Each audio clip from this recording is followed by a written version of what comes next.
பவித்திரம் எப்படி பண்ணோம் அப்படின்னு சொல்லிட்டு அமாவாசை பிறந்தநாள் பவித்திரம் எப்படி பண்ணலாம் அப்படின்னு நம்ம பார்த்துக்கலாம்.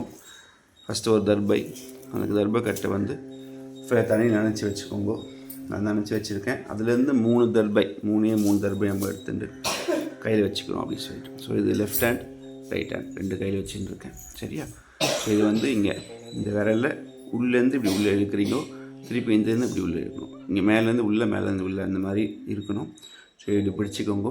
பிடிச்சிட்டு இதை இப்படி ட்விஸ்ட் பண்ணுங்க. இப்படி இழுக்கணும்.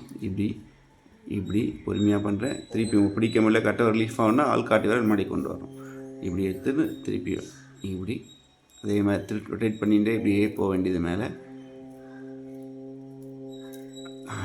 அப்படி ரொட்டேட் ஆனதுக்கப்புறமா ஃபுல்லாக ட்விஸ்ட் ஆகிருக்கும். எல்லாம் தெரியும் நினைக்கிறேன் உங்களுக்கு.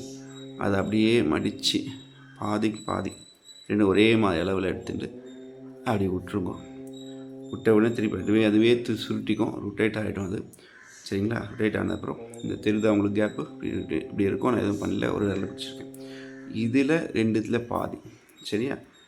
அது என்ன விரல், இந்த விரல் ஆள்காட்டி விரலை விட்டுட்டு இந்த 2 விரல் நடு விரலுக்கு இந்த விரலில் கட்டை விரல் பிடிச்சிட்டு இதை இப்படி வச்சுக்கோங்க. வச்சுன்னா இங்கே இன்னொரு 2 ஓட்டு இருக்கா, இது 2த்தையும் இப்படி பிடிச்சிக்கணும்.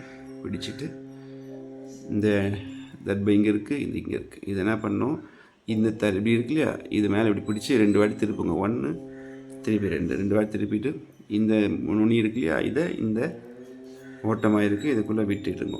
விட்டுட்டால் பவித்திரம் தயாராக இருக்குது. சரிங்களா? தேங்க்யூ.